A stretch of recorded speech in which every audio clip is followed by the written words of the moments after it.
stuck here.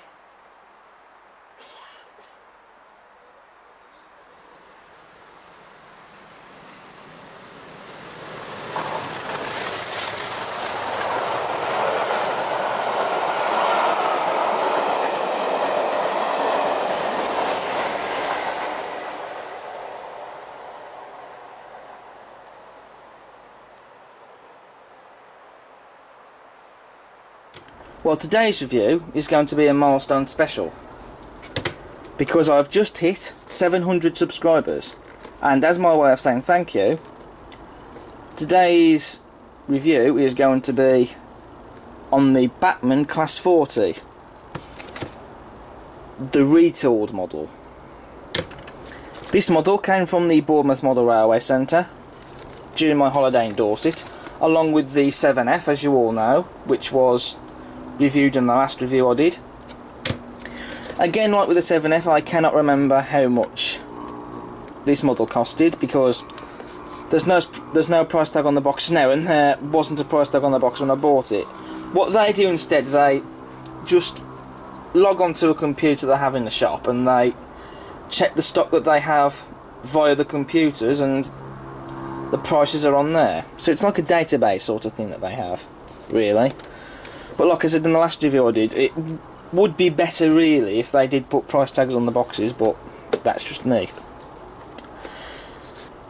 Now this model I have is in BR Blue livery, the small logo livery, because they never carried the large logo livery, although one of them has in preservation, being 4145, but that was a fictitious livery because this class of locomotive never wore that livery when they were in service with BR. And this model, although it doesn't say it on the box, but this one has the split head codes, which is something I do quite like. They have released so far 3 versions of this tooling, which this tooling was first brought out back in 2014 of last year, and they are due to release another 3 models, which are due to be released either this year or next year in 2016, which, to be honest, that is not unlikely, because once they bring out a model like this, they're not just going to bring out one or a few of these, they're going to bring out several others as well. Now interestingly, Bachmann are due to bring out another split box Class 40 in BR green livery. Now when they first came out, this was the one I wanted, because I do like the split head code boxes on the locomotive. It's something different. However, before I could get hold of this model, it was sold out before I could get my hands on it, much to my annoyance. Then only recently, Bachmann announced that they were going to release another Class 40 with the split head code boxes, but in BR green. And so I was originally going to wait for that one to be released. But then, when I went to Bournemouth Model Railway Centre during my holiday in Dorset, what did I happen to see sitting on the shelf? But this. And I instantly said to myself, I've got to get this, because I have been wanting to get hold of a Class 40 for ages now, and if I didn't get this model then, I think I would be a fool of myself not to, because then it means I can have a Class 40 straight away and I don't have to wait God knows how long for when Bachmann bring out the next Class 40s. So that's why I went for this model. And also, to be fair, I don't own as many BR Blue locos as I do as with the BR Green ones. There's the Class 37, also with the split head codes in this livery, as well as a Class 50 and 2 Class 20s and a Class 42 warship.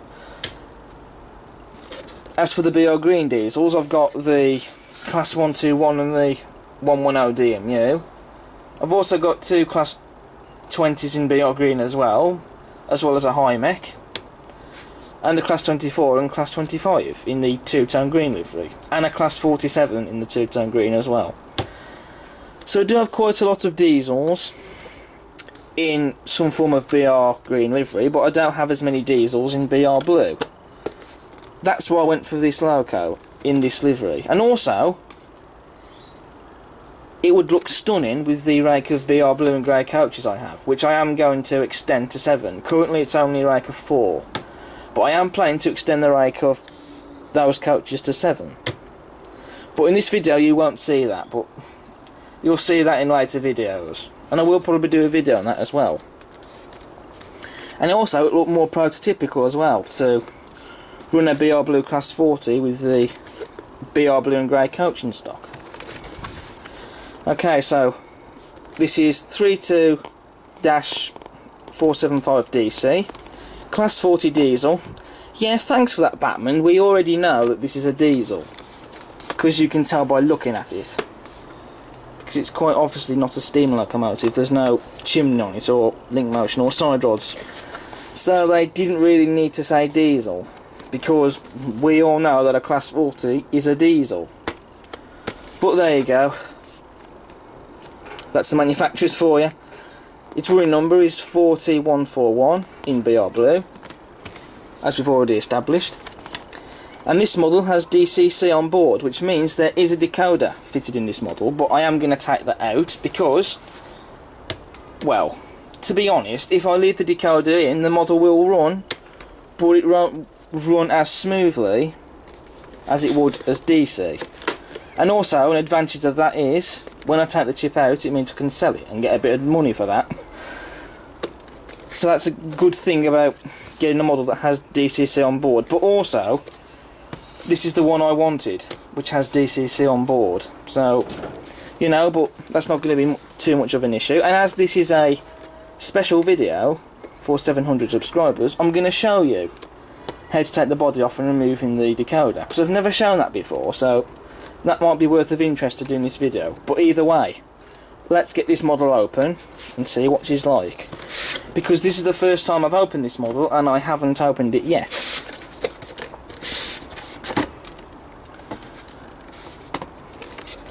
So it's Bachmann's usual style packaging now, the plastic packaging.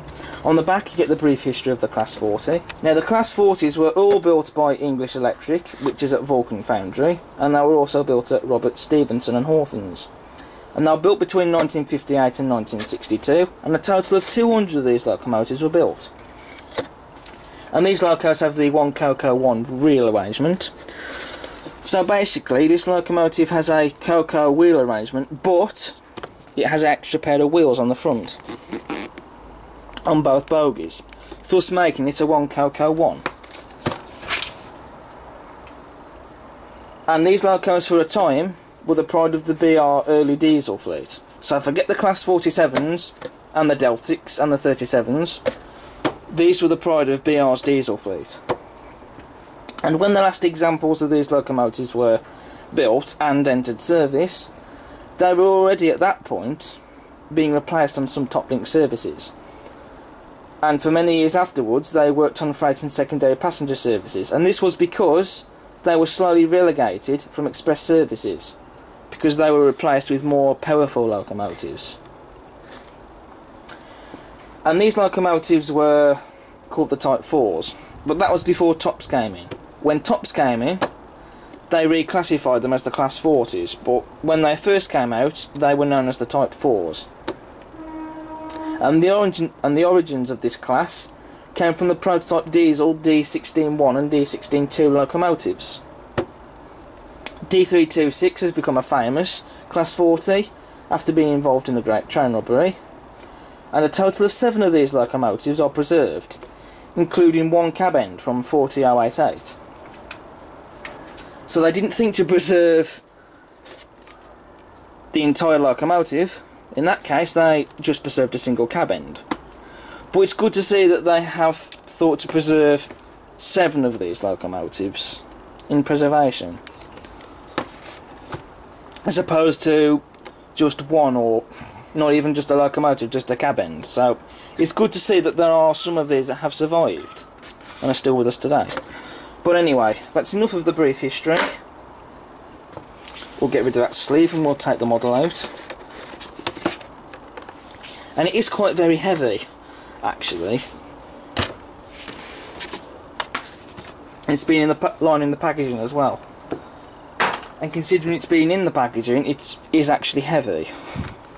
Very heavy indeed. So there's a lot of weight in that model. Then you have the usual paperwork here. Here you have the product warranty service, and like with the 7F, the reference number and all that is written in there. I know it's written in the box, it says nature of problem, but the reference, which is the product code, is written in there, not by me, because the blokes at the shop did that. And of course, there's the date when I purchased the model, which was on the Thursday, and the locomotive's type. You've got that stamp there as well, which is from the Bournemouth Model Railway Centre. Basically they do that so if there's a problem with the locomotive you buy, you return it to Bachmann, basically. But there we go, and there's the Collectors Club leaflet as well. But I'm not going to throw that in the bin because that's important, because if this model doesn't work, then it will have to be sent back to Bachmann, and if it doesn't work, then I will be gutted. Then here are the instructions for the Class 40. Well, this is the spare sheet, I should say, rather. So these can go into the folder of instructions. And interestingly with this, usually on the back you get some more information on the model about how to remove the body and so on, but no, in this case they've given you some separate instructions, which is quite curious, but there we go. Although it does say fitting the DCC decoder in here, but everything else is written on separate instructions, so we'll put that to one side. Then here you get the DCC decoder it's fitted with 21p connector. So that must mean it's got a 21 pin decoder in it then. And these are just the functions and configurations and all that boring rubbish. But it's not going to be of any use to me because I don't have DCC. And like I said earlier in the video, I'm going to be taking the decoder out. Then here, there's some more instructions. The general, it just says general up there, just talking about the mechanism requiring the running in. An hour it says, although to be honest 30 minutes is just fine. You don't have to run it in for an hour, but it's up to you. And the body removal it talks about fitting the DCC decoder, the lights, so this model does have working lights, something that the original tune of Class 40 by Bachmann did not have. And then there's the lubrication and the detail parts, or buffer beam parts, as it says there. Then interestingly on the back you've got the head coat discs, but this locomotive doesn't have them. Obviously this would be for the locomotive because they have done one of these locos that does have the head coat discs, but this model doesn't have them. But there we go. But I can put them to one side. It just tells you the various codes for it. So the two open discs and the two closed discs, that one there is express passenger. Then you've got ordinary branch passenger, fully brake fitted parcels, express freight, freight mineral or ballast, which is that code there, light engine, freight mineral or ballast stopping at intermediate stations, and ballast or freight stopping in section branch freight. And that's the locations of where you put them on, but this model has the split head code, so we don't need to bother with that. But if you do get the one with the head code discs, and that's there for you, but I think it would have been better really to put this in just the model that has the head code discs and not with a model that doesn't have them, because then it is slightly confusing. But there we go. But I'll put that to one side anyway, we don't need to get rid of it. Okay, so then we just take off the plastic sleeve.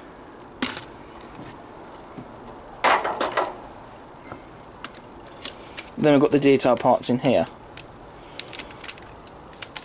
that we'll just take off. So in there we have a blanking plate, as you can see. Then you get these etched grills to put on the sides, which are optional. You can put them on if you want, but I might not do that. And they basically, if you can just bring the instructions back,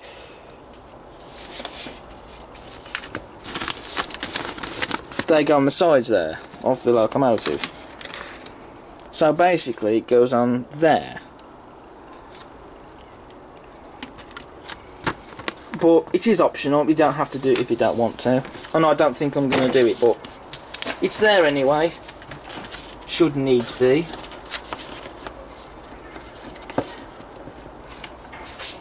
And then also we get this.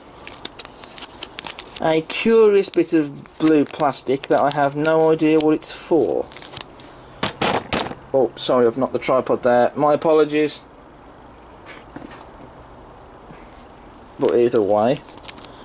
But yeah, I don't know what this detail part is. I've not seen any mention of it in the instructions, so what is it for? It can't be for, well, I know for a fact it's not for the blanking plate, so what is it for? Does it mention anything like that in the instructions? Doesn't see anything.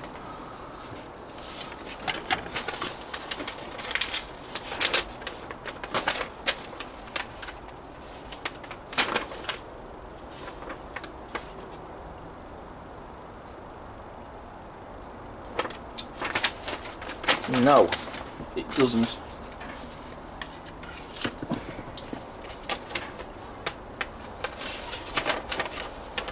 Then again, if it doesn't necessarily go in the model, maybe it's a spare for something, but what is it? And we've just got a coal train coming down the back.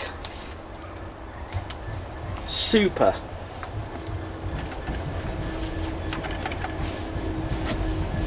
So yeah, I have no idea what this detail is all about. I'm sure someone will probably tell me what it is in the comments, but I've got no idea. But I'll put those to one side, and then we can get the model out of the packaging. Right now, this is the moment we've been waiting for, folks.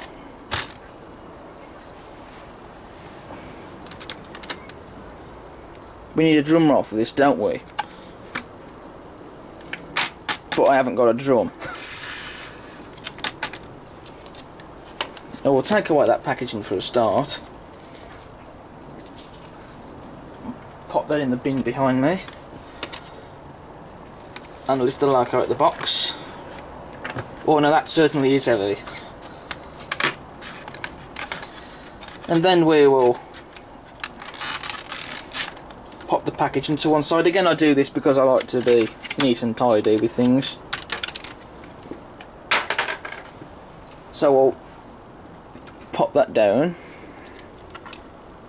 and then we'll have a look at the almighty Class 40 in all its glory. Well, firstly, this model certainly is very heavy. There's a lot of weight in this, and plenty of it as well. But at the end of the day, we do need the weight, because without it, this model wouldn't be able to pull a thing, let alone a feather. So the weight is there to create the traction and to help it pull a train. Interestingly, that detail I spoke about earlier, this curious piece of plastic, I think I might know what it is for now. Because, oh, there's just a could be mark there. I'll just take care of that.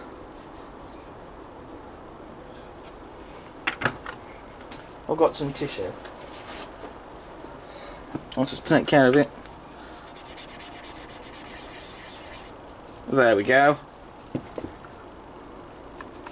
But yeah, that detail I spoke about earlier, it looks like it goes into that I've just noticed on the model. But I don't know what that does in reality, so I don't know. But it's there anyway. I might put it on, I might not. We'll see. But moving on from the weight, let's talk about the other details. First of all, just look at all the buffer beam detail. Now, I have not done that, as you've seen. That has all come pre-fitted. Good on you, Bachmann, for doing that. They have done what Helgen have done recently with their models. They've added all the pipe, well, they've added all the vacuum pipes and that detail there, which basically is the connector that connects up to another locomotive should they want a double head. And that actually is fantastic that they've done that, because it certainly does save you a job, let alone time. Also, let's talk about the gap under the model. On the older Class 40 model,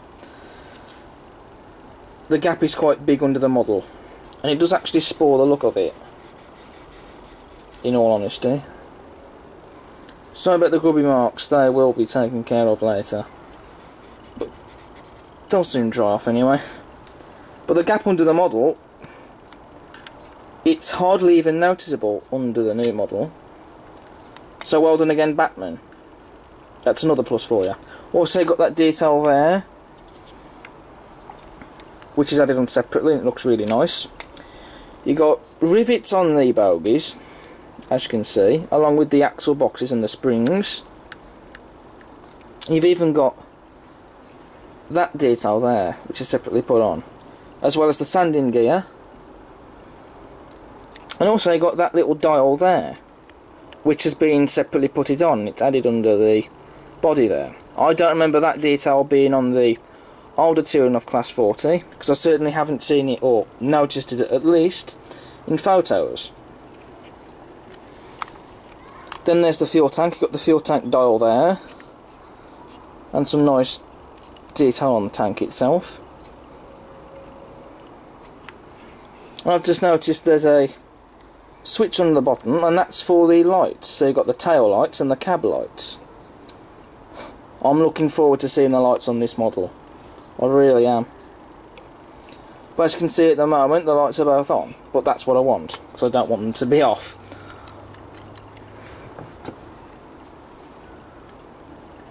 Then there's the other bogie with the same amount of details on the other one. Sanding gear, that dial again. The rivets, the axle boxes and the springs. It's stunning. Then of course there's the NEM coupling, which I will probably take the one at the front, because I like to have my rolling stock coupled up where the fans are. So I will take the coupling at the front there at some point and leave the one in the back there, because I like to have my stock, as like I said, coupled up where the fans are. The buffers are sprung, so if you like sprung buffers, then you're going to be pleased with the model. However, they are made out of plastic, which I will say is a slight disappointment, but there's not much that can be done about that, because Bachmann haven't made any oval metal sprung buffers. But the plastic ones aren't remotely terrible. It would have been nice if they were metal, but the rest of the detail on this model gets away with that. There's also a driver in the cab. Interestingly, Bachmann have done their usual thing and put him at the end where the fan is. But being I'm going to be taking the body out and removing the decoder, what I am going to do on this model, I am going to take the driver out of that end of the cab, and I will show this in the video, and I'm going to put him in this end. I know it's designed to go in both directions, but it would look a bit better then, in my opinion.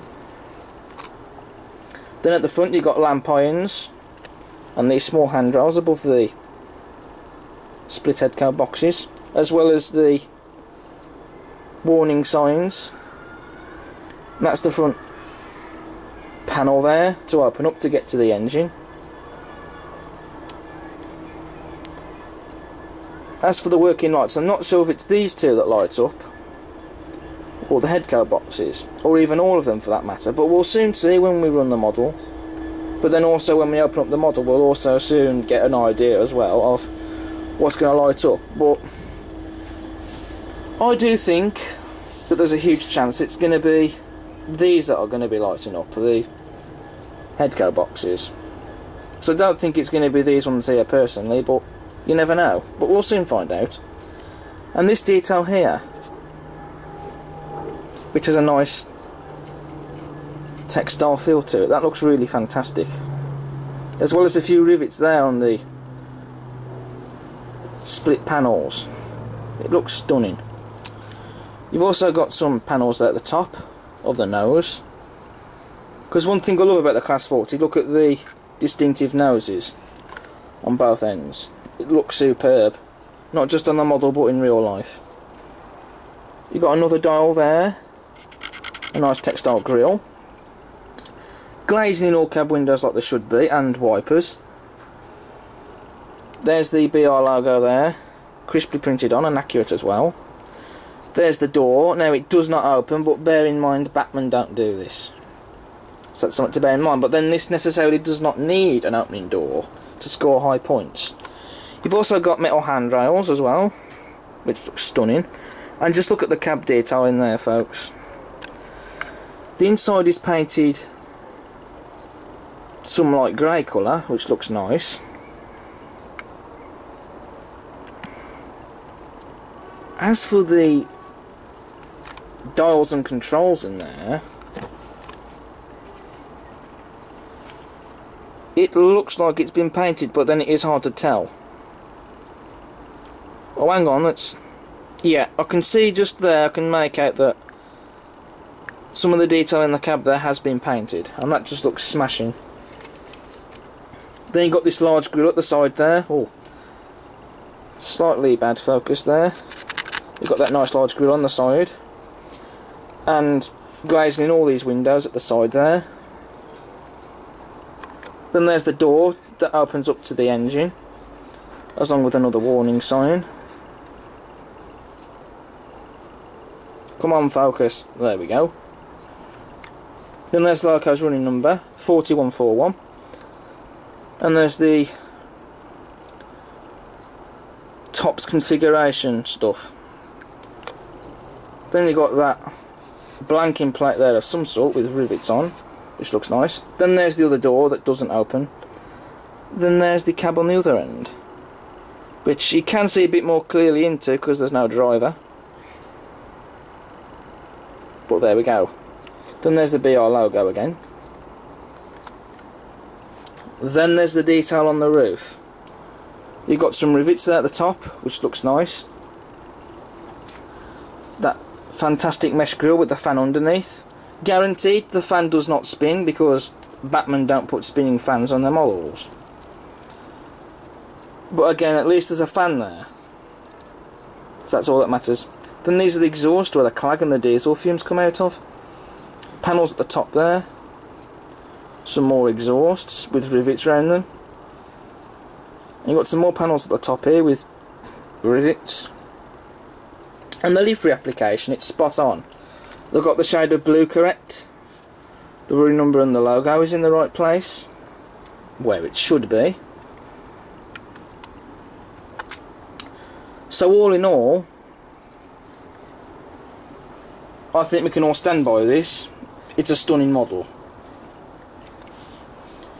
I think one critical point are the handrails. So then, let's get the body taken off, that decoder removed, and the blanking plate placed in the model.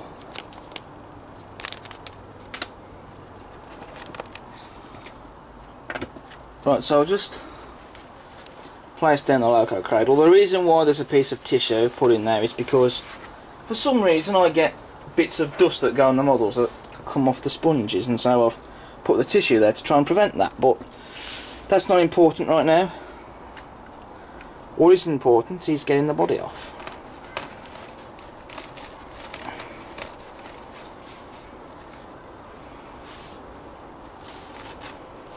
Right.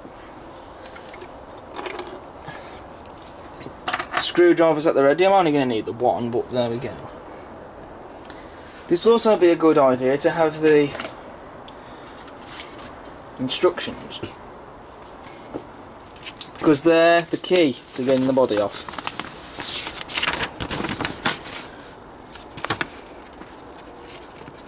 There are 8 screws in the locations marked with, well, that. So there's, as you can see, there are actually several. fantastic. So what I think we're going to need to do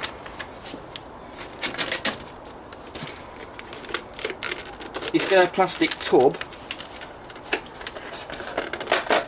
to put the screws in, because I'm not going to risk losing them, because if I do, I am knackered.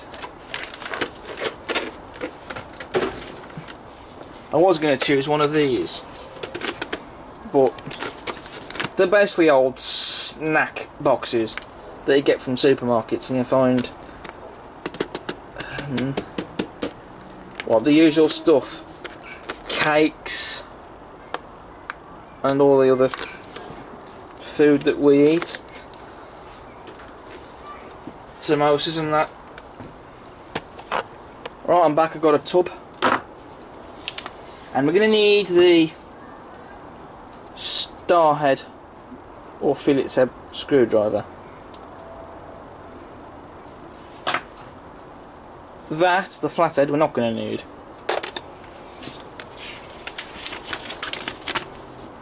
Right. Well, crikey, this is not going to be easy, I can guarantee that.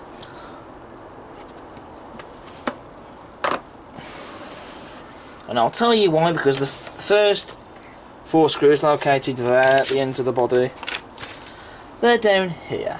Right, I'm back again, and I've got this LED torch here, which is blue. Ironic, because this is a blue locomotive.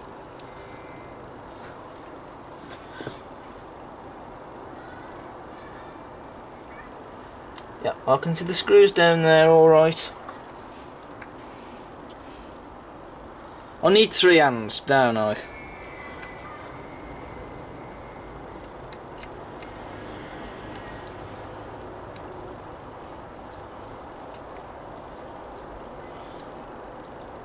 Or maybe something to hold that up.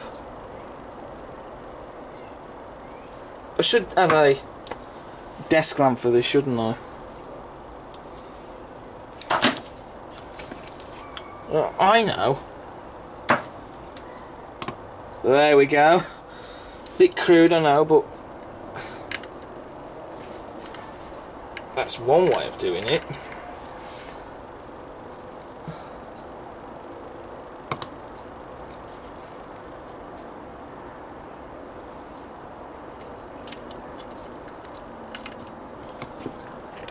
Right, well, I've had to swap the screwdriver, the Phillips head one, for a flathead one. I know I said I'm not going to need it, but actually you can use these screws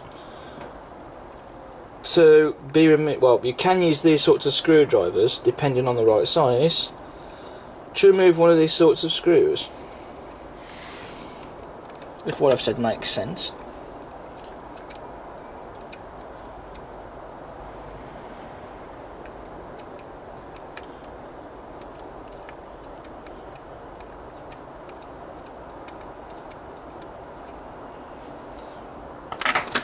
I will need tweezers later.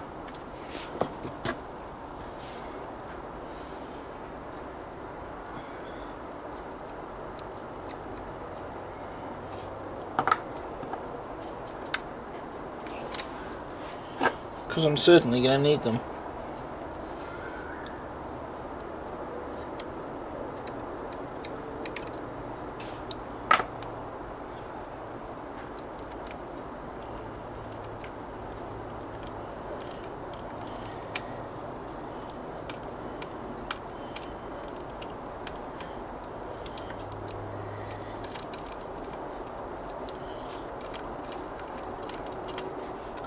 Right, what I'm going to do, I'm going to get some tweezers and I'll be back.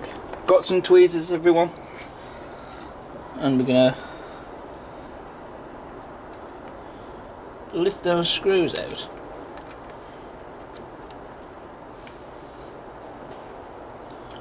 Or at least try to. I mean, these might be the wrong size.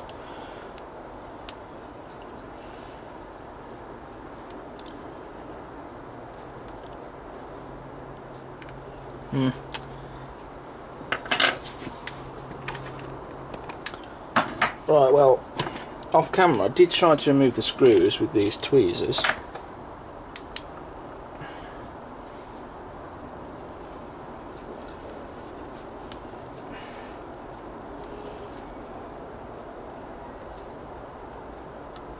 It appears that these may be a bit too long or a bit too slightly big to take them out, so I'm going to have to look for an alternative, perhaps.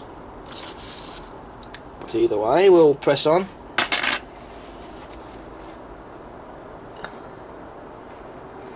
Ah yes, now these two should be easier.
I'll tell you what I need. A magnetic screwdriver. Because you can get them. I have come across some screwdrivers that are magnetic. Yeah, that's just not going to work.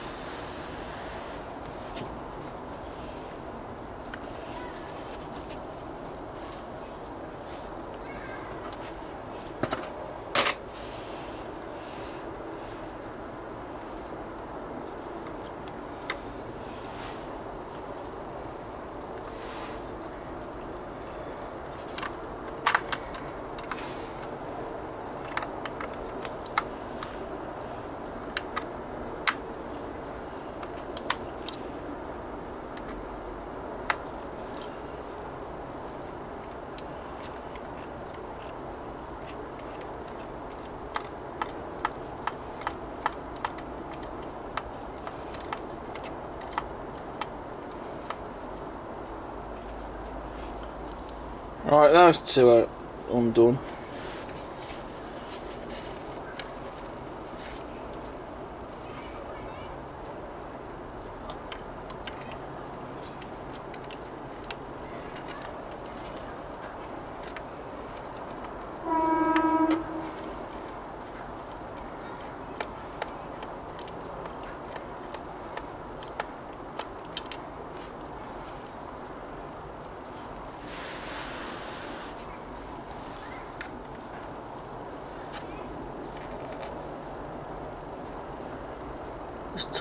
This torch does work a treat and all.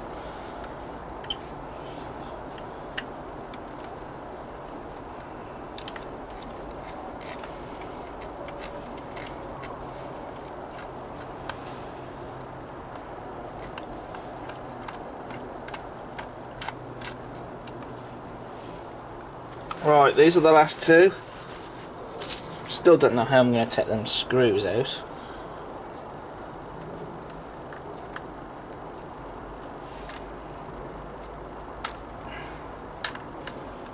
Crumbs.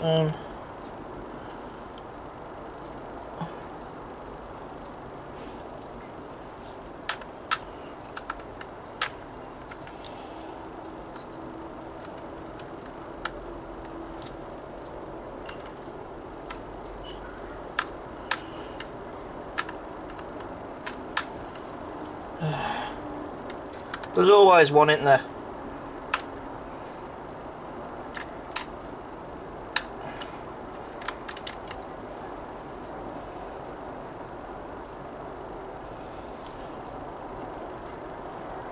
Ah. Ha ha ha.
Right.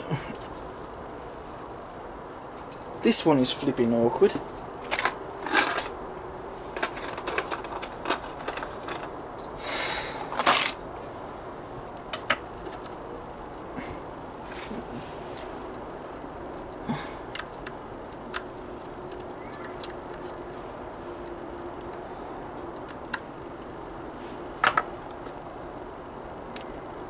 There we go.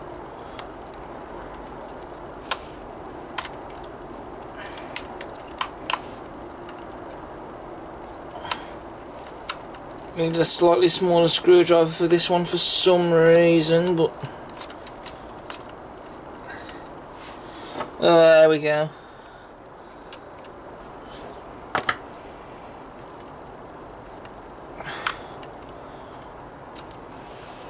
That's what you get with some models.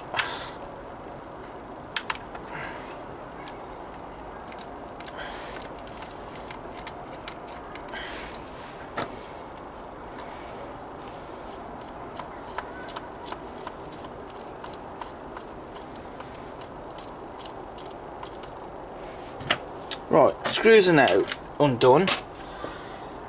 Now for the big question. How am I going to get them out? Because if I try and take the body off, there's a chance I might lose the screws. And I don't want to do that. That is the last thing I want to do.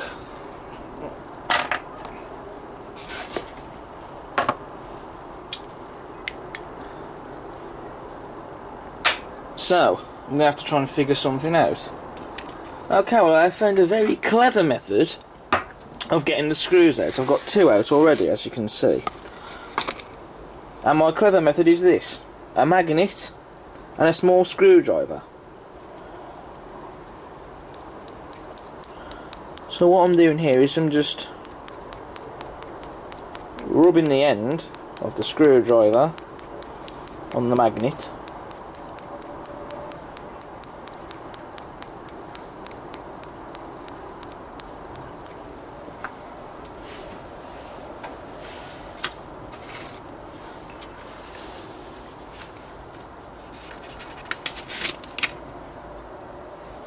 Then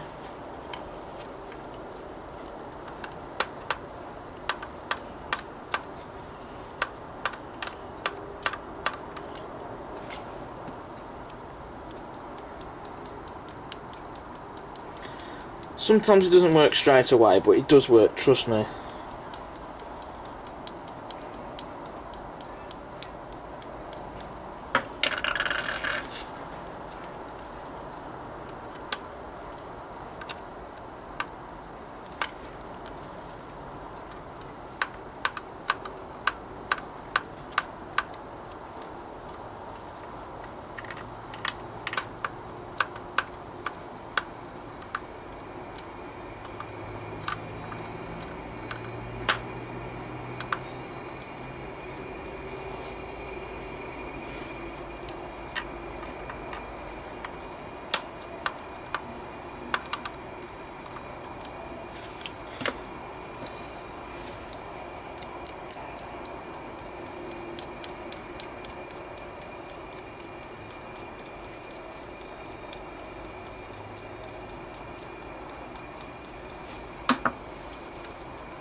But yeah, folks, if you do try this method, it's not going to work straight away.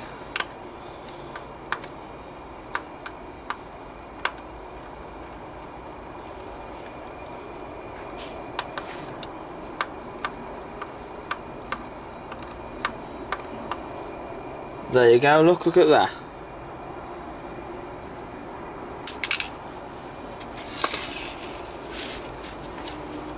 So it does work. It's a weird way of doing it, but it works, so got nothing to lose.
This one's being awkward.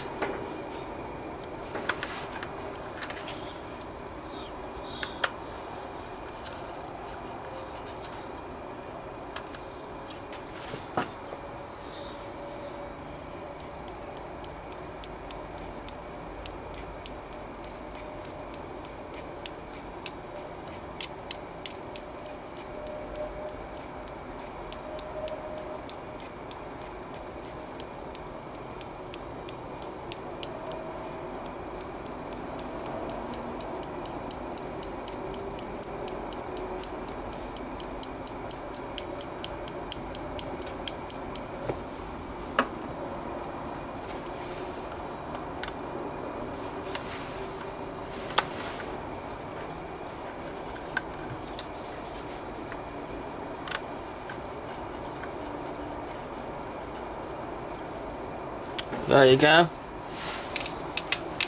That one took a lot of time, but it did it.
Bring back that little lead torch in again.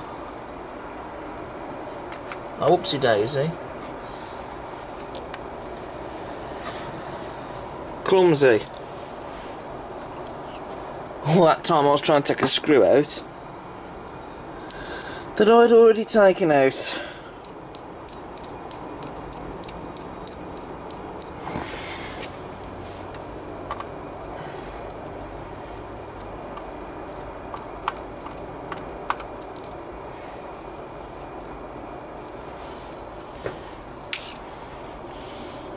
That's 6 out of 8 removed.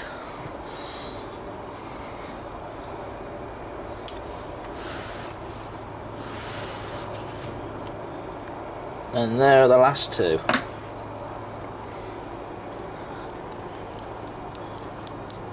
But you gotta admit, this is a rather good way of taking the screws out.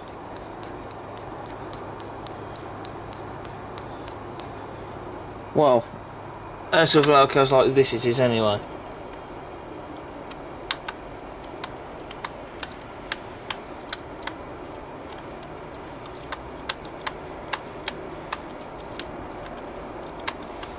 Bear in mind though, you can't just put the screwdriver in and expect to lift it out. You do have to spin it around like this as if you are undoing the screw.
There we go. 7 out of 8 removed. Now this is the last one.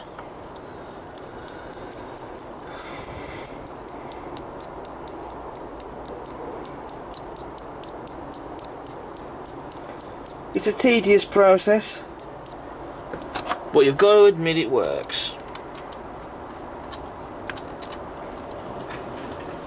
Well, you know it works as well, because you can see me doing this on camera.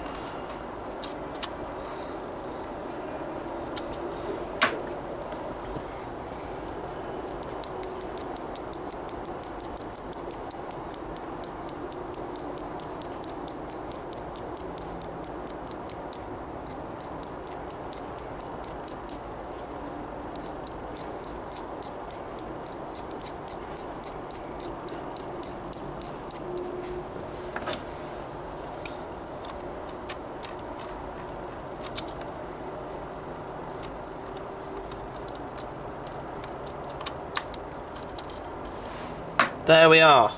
All 8 out of 8. Sorry. All 8 screws removed. Let's ring the bells, because it's finally done.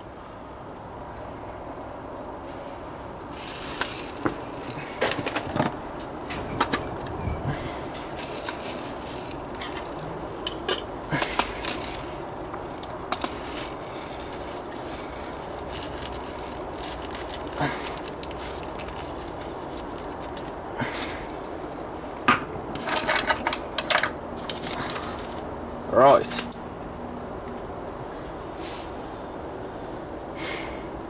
Now we may still need these later. Putting them back in again.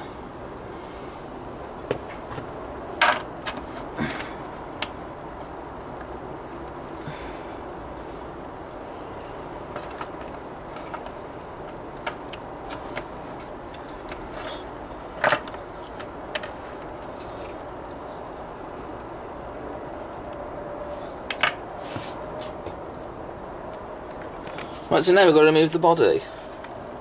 Or should I say remove the body? Doesn't look like this is going to be easy.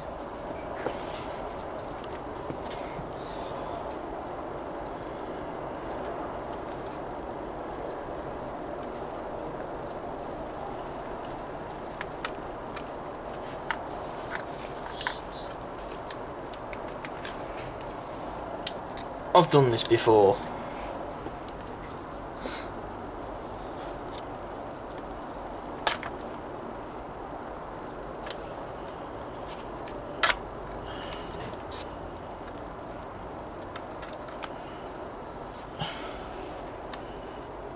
Using cocktail sticks to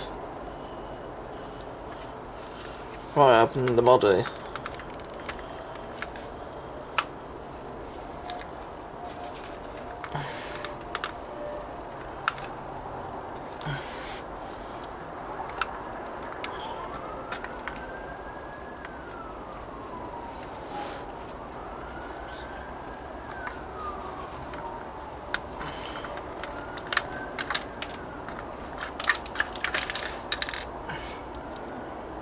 There we go.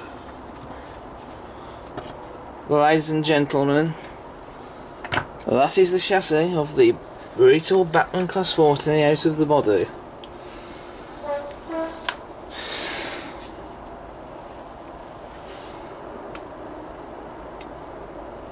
So,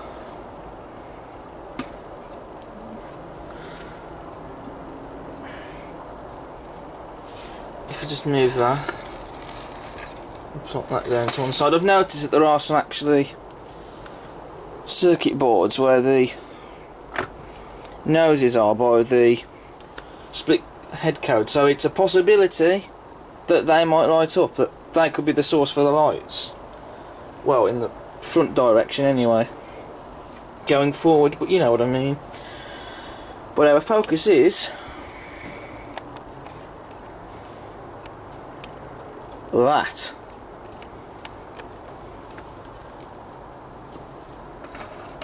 Which is, of course, the decoder, which is just here.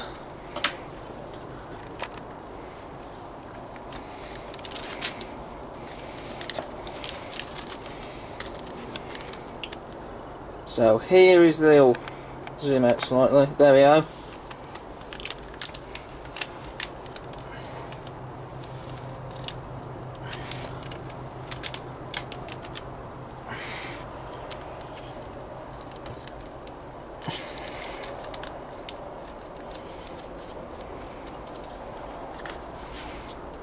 So that's the blanking place.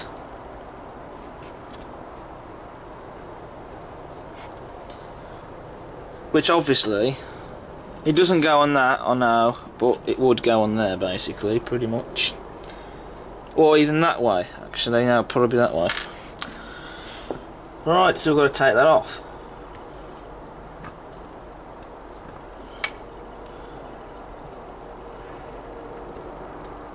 By gently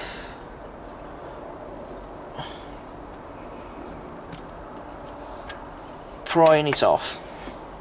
Look at that. Job's a good one, fellows.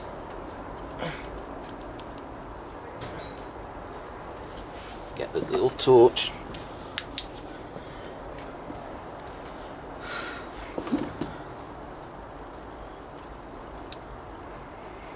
I think the batteries are starting to go in this.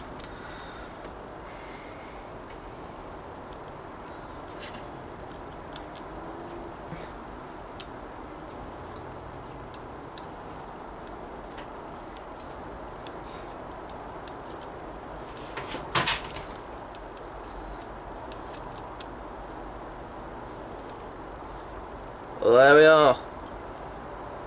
It's on.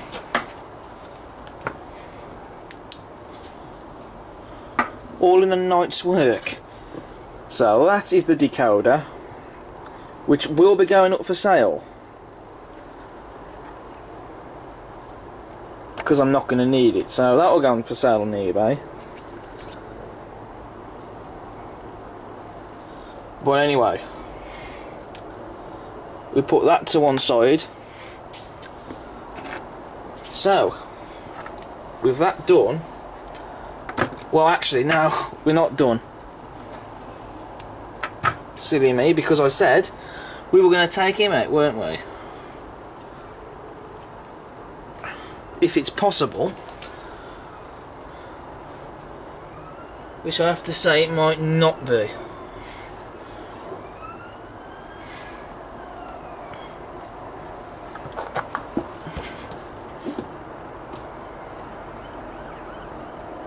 No, I don't think it's possible.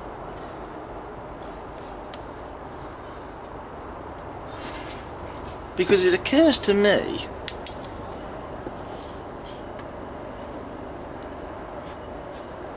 that he could be, or he could be a woman, you never know, he or she.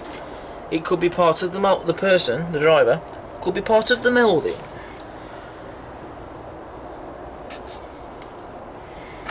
And if that's the case, that's a... well, it's a tad shame, to be honest.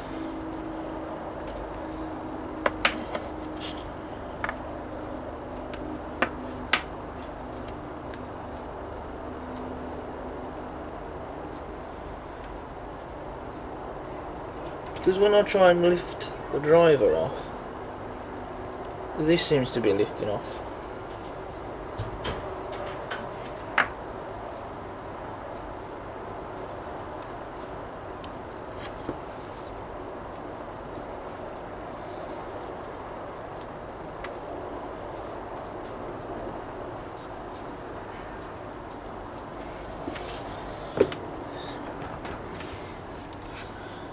And if it's not possible, then I might have to glue another person on this end of the cab. Or what you could do, I suppose, is swap the chassis around, but I really don't know.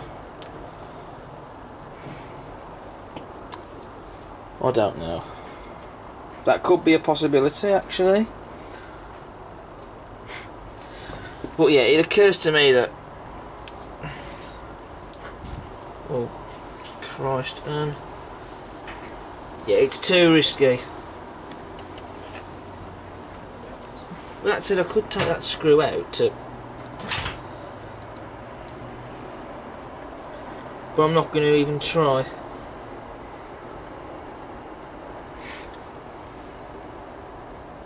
Because I'm scared to do so, if I'm honest.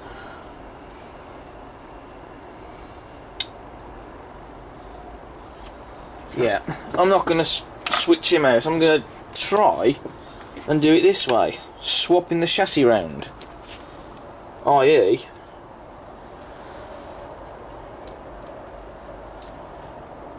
putting the driver's end of the cab in the end that I want to make the front. Question is, I don't know if that's even going to be possible. Because it may not work like that.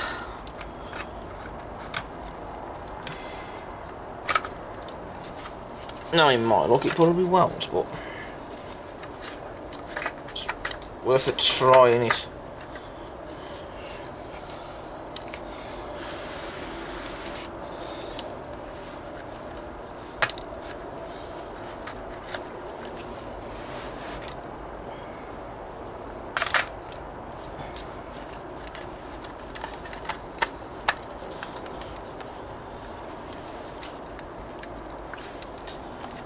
Get the cocktail sticks.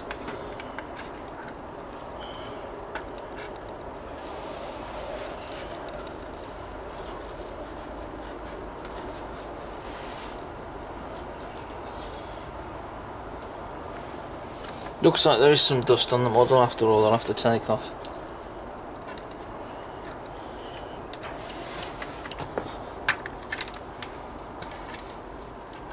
Looks like I don't really need the cocktail sticks for that after all.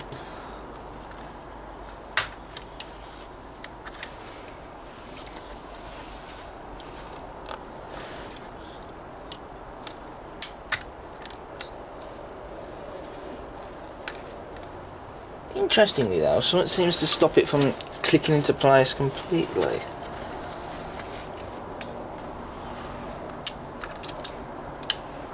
I wonder what that could be.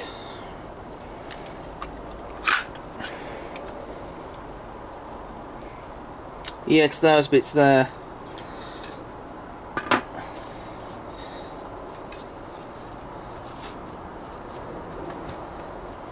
So that plan's gone out the window.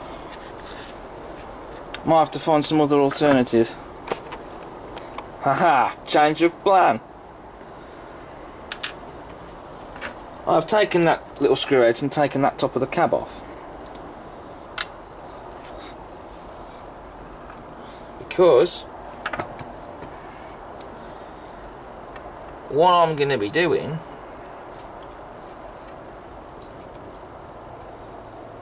is swapping the cab details around.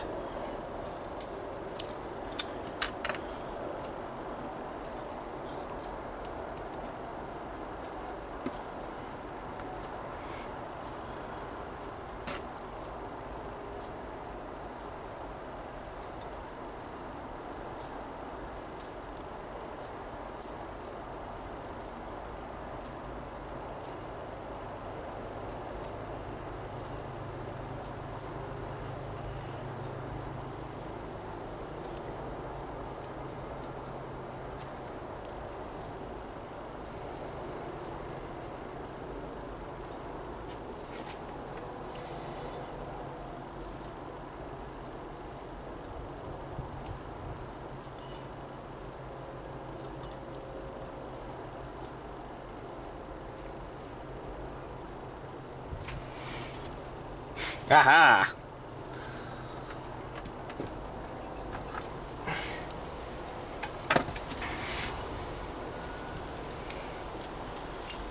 Crafty somewhat, I know.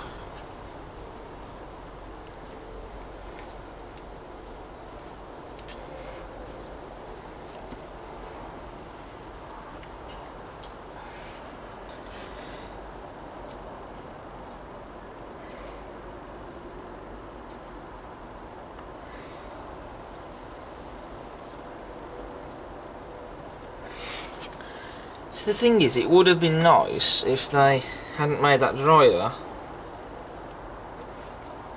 the part of the moulding, because that is what the driver is in this case. But you know, that's not really necessarily a, well, it's not too much of a bad problem, because the fact that these parts of the cab are removable, that gets away with it basically.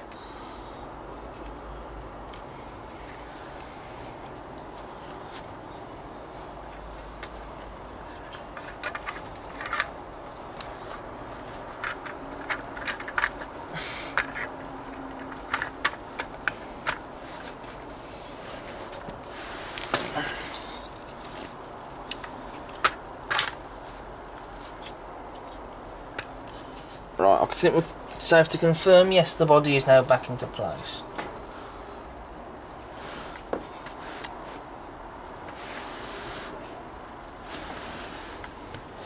Okay, let's get the screws back in, shall we, peeps? Right. We'll start with these two here. Frankly, it doesn't matter anyway, because the screws are all the same size.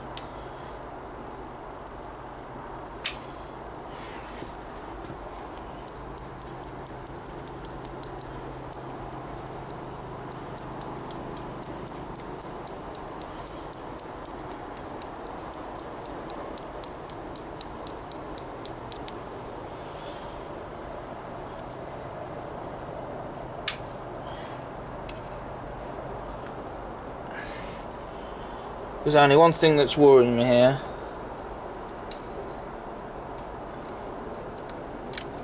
The risk of the screws dropping in places where you don't want them to.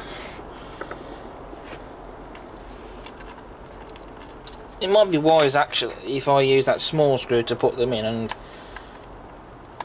a crosshead to screw them back in.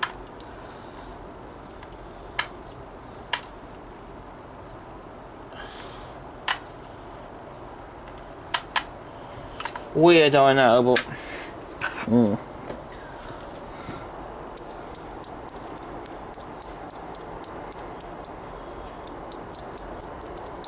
and again, this is a tedious process, but it's all worth it at the end of the day.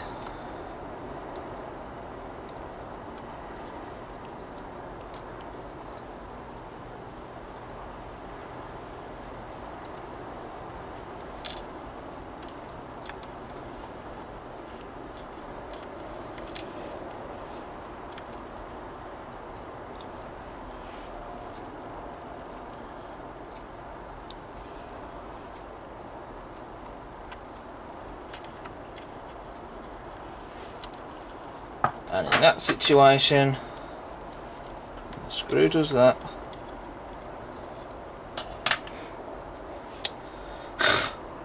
I was going to say use another screw,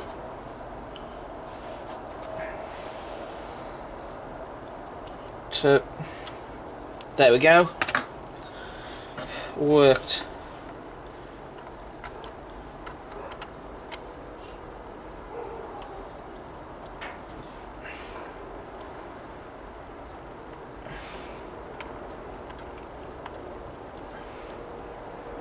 There we go.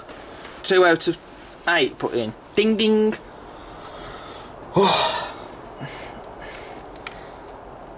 Hard to believe this one, I know, but my back is actually killing me.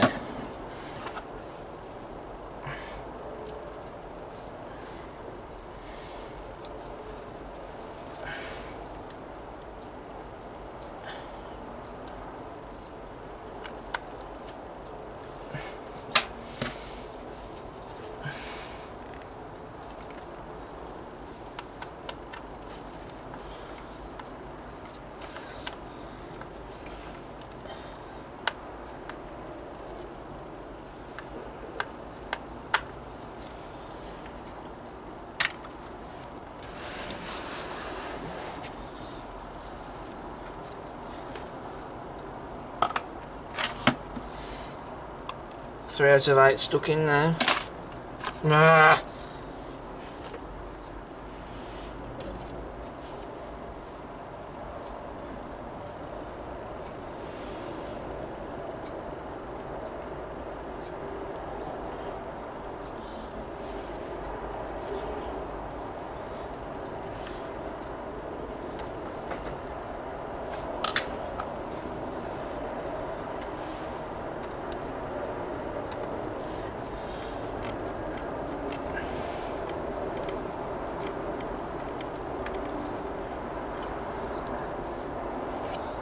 There we go. I'm going to need a lie down after this. It feels like I'm getting old with me back. It's commitment now, folks. It really is.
Right, there we go, just 2 more to put in.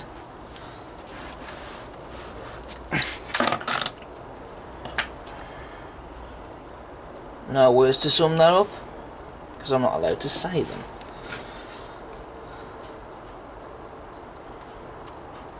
Yeah, but the details are all intact still. Which is the important thing. Because I thought for a second I had damaged the model.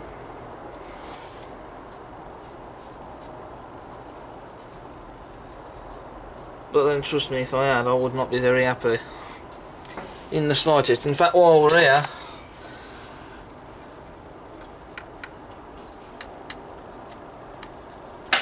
give that a bit of a dusting down. The wheel chassis.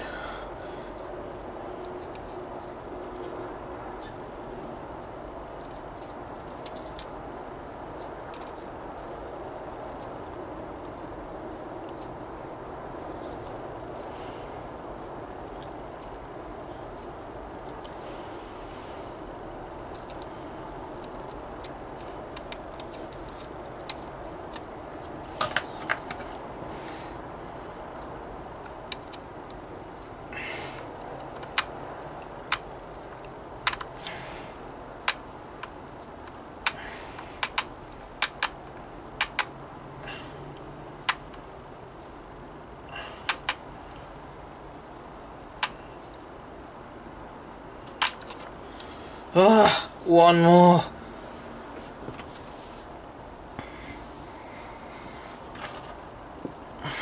Just 1 more to put in.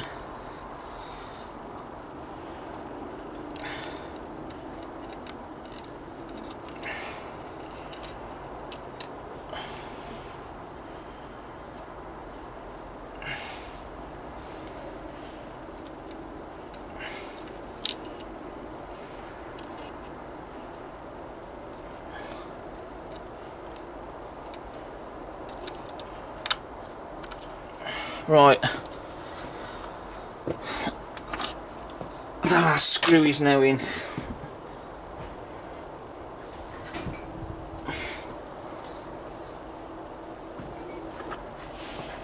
And it's hard to imagine now, but I can really barely stand up straight now because my back is killing me.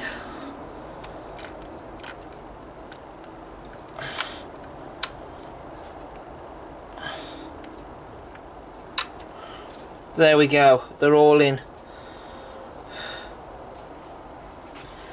I'm going to have a rest before I take the loco at the cradle, and before I even consider putting it on the track and running it. I'm going for a sit down. Okay, so here we are at the track, and we're putting the Class 40 onto the rails.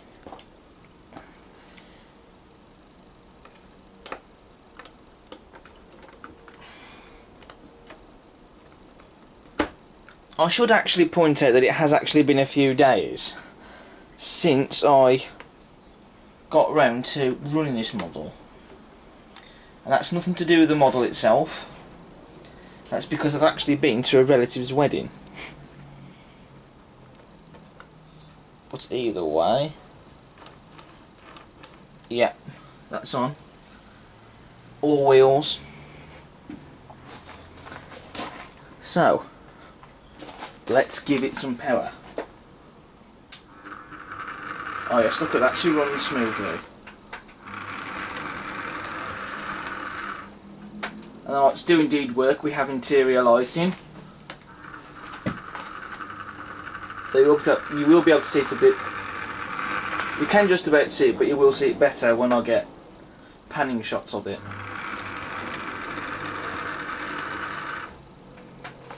And if we just zoom in on the split head codes, they do indeed light up.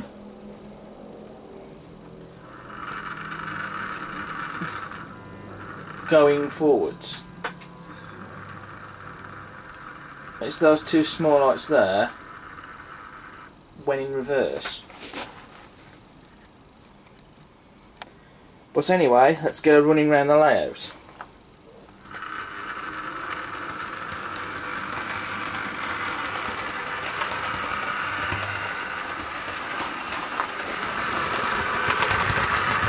Now that is really smooth. No grinding noises or jerky movement. And I love the sound that the motor makes.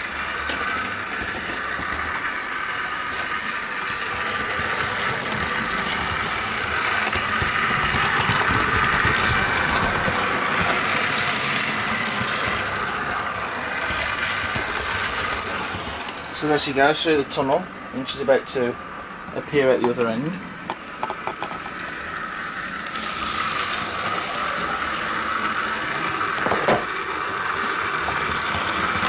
Sorry about that then. Passing the station and the seaside. It still needs to be detailed up, but I will do that, trust me. Have faith. Pressing the engine shed in the road, then under the bridge, over the crossing, and then back through the tunnel.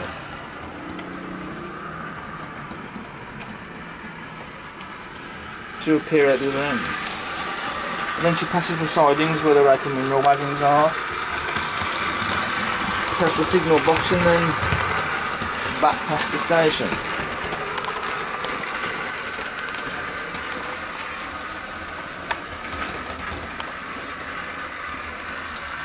So what we're going to do now, we shall get some close-ups of her, and then we'll get her pulling the train.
see the lights in the dark.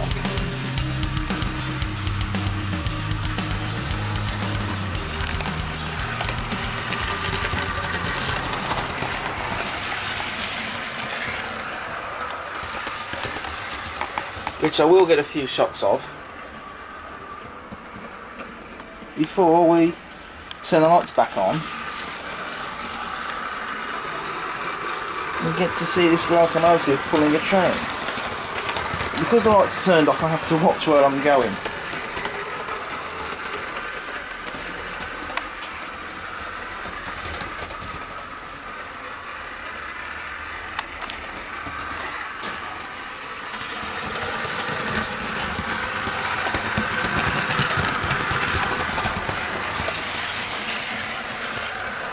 And the lights are so bright, it does illuminate the rails when she runs past.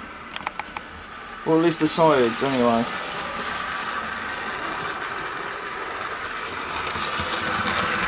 You can even just about make out the driver in the cab there as well.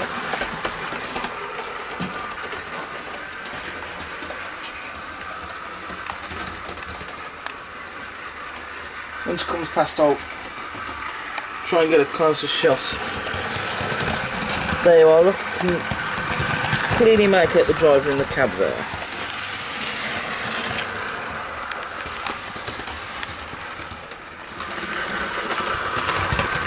I also thought as well up here I would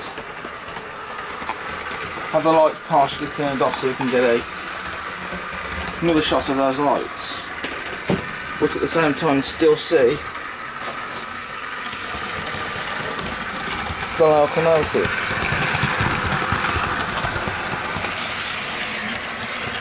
So around here it is a bit brighter.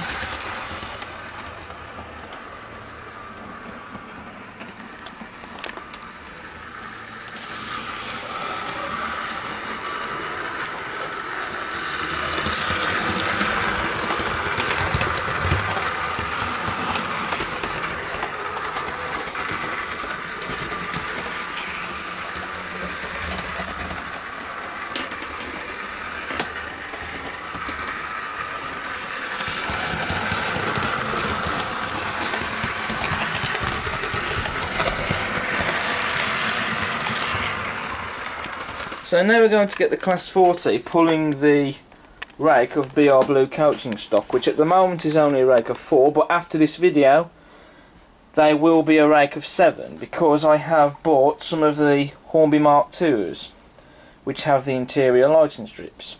Something I am planning to do is put in interior lighting strips in these coaches, which will be quite good then, and it will make quite a nice project, but that's something for the future. I might also put a rear tail lamp, a flashing one, on the end, but we'll see. But again, that's just an idea for the future at the end of the day. But anyway, let's get this loco pulling this train.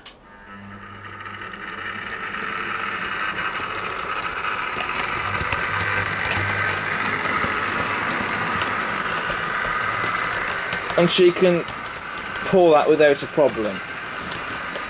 Although, to be fair, there are only 4 coaches. But having said that, I'm sure she'd manage easily with even 7 of them.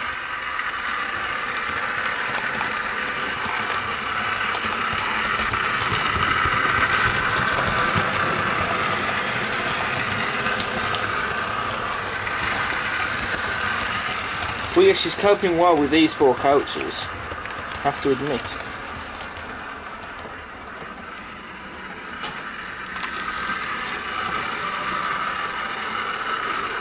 And they do look quite nice.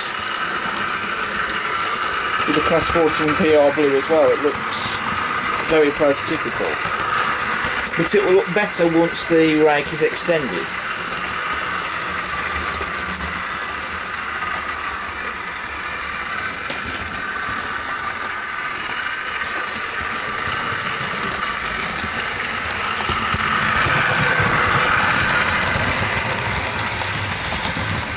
So what we're going to do now is to get some close-ups of it. before we come to a conclusion.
So in conclusion, Bachmann have definitely given us a miles better model than last time. Working lights and all that stunning detail. It's just a fantastic model. And this is something that the other manufacturers can learn from. Going back and retooling their models. Once of course that need retooling. It's highly recommended by me. If you haven't yet got a Class 40, then you need to go out and get one. Guaranteed you will not be disappointed.